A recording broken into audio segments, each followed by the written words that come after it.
Apa kabar? Selamat berjumpa di Ali Akbar Berkabar. Kita lanjutkan pengenalan kebudayaan. Mungkin Anda sering mendengar kata peradaban, ya. Lalu apa bedanya dengan kebudayaan? Ya, apa sama dan bedanya dengan kebudayaan? Mari kita bahas, ya. Peradaban berasal dari bahasa Indonesia. Nah, kalau bahasa Inggrisnya itu civilization, ya. Menurut Kuncharaningrat, civilization itu untuk menyebut bagian-bagian serta unsur-unsur dari kebudayaan. Ya, jadi peradaban itu adalah kebudayaan juga sebenarnya, ya. Tetapi kebudayaan yang sifatnya halus, maju, dan indah. Misalnya keseniannya halus, ya, keseniannya maju, keseniannya indah, ya. Atau ilmu pengetahuannya maju, ya. Atau adat, ya, sopan santunnya itu halus, ya. Dan menulisnya misalnya bagus, ya. Lalu organisasi bernegaranya lebih maju dan lain sebagainya. Jadi peradaban itu adalah kebudayaan yang halus, maju, dan indah. Nah, mari kita lanjutkan pembahasan, ya. Jadi, singkatnya tadi, seperti sudah dijabarkan, peradaban adalah suatu kebudayaan yang memiliki sistem teknologi, ilmu pengetahuan, seni bangunan, seni rupa, sistem kenegaraan, serta masyarakat kota. Nah, ini kata kuncinya, ya. Jadi, biasanya peradaban itu identik dengan kota, ya, yang maju dan kompleks. Sekarang kita lihat menurut ahli yang lain, ya. Nah, ini menurut Prof. Edi Masinambo. Kalau tadi menurut Prof. Kuncharaningrat, ya. Prof. Edi Masinambo bilang peradaban kalau dalam bahasa Jermannya, nah ini nih, gimana cara bacanya, ya. Tapi beginilah, ya. Dalam bahasa Perancis ya mirip-mirip juga, ya. Dalam bahasa Belanda itu mungkin cara bacanya beschaving mungkin gitu, ya. Jadi peradaban itu adalah kehidupan kota yang lebih tinggi dibandingkan kehidupan desa. Jadi adanya istilah peradaban itu ketika adanya perbandingan, ya, perbandingan misalnya tadi, ya, antara kota dan desa. Dan ada juga begini, ya, menurut Prof.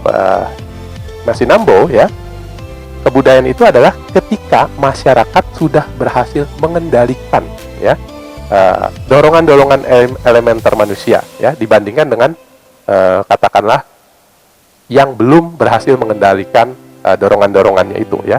Nah, kalau yang belum berhasil mengendalikan dorongan-dorongan, misalnya begini, ya, tingkat kekerasan tinggi, ya, terus kriminal, terus misalnya mencari makan itu berebut, ya, atau misalnya sering pertumpahan darah dan lain sebagainya, itu jadi kesannya itu masih wild state, ya, masih savage state, maka itu biasanya disebut belum beradab, ya. Nah, sehingga tadi, ya, kebudayaan itu biasanya terkait dengan corak kehidupan kota, ya, civilization, civis, ya, warga, atau civitas, negara kota, ya, city state, ya, yang berarti sudah ada tata pergaulan yang lebih rapi, lebih sopan, lebih halus, ya. Artinya sudah punya kebudayaan juga, tetapi diperhalus, ya, sehingga dalam bahasa Belandanya tadi, ya, seperti diasah, ya, diasah. Nah, tetapi saudara-saudara sekalian, gitu, ya, kalau kita perhatikan, ya, istilah peradaban ini berarti ada seperti lebih tinggi, gitu, ya, lebih rendah. Dan biasanya yang menyebut lebih tinggi ini biasanya masyarakat Eropa, begitu, ya, ketika misalnya dia datang waktu awal-awal penjelajahan dunia, datang ke Afrika, datang ke Asia, ternyata misalnya, wah, bajunya kok beda, ya, dengan bajunya orang Eropa, senjatanya beda dengan orang Eropa, ya, alat-alatnya beda, gitu, ya, terus tata pemukimannya beda, gitu, ya. Makanya dalam beberapa literatur seringkali kita baca, gitu, ya, penjelajah Eropa tuh misalnya menyebut masyarakat Asia dan Afrika itu tidak beradab, ya, savage, barbarism, ya, not a human being, gitu, ya. Karena apa?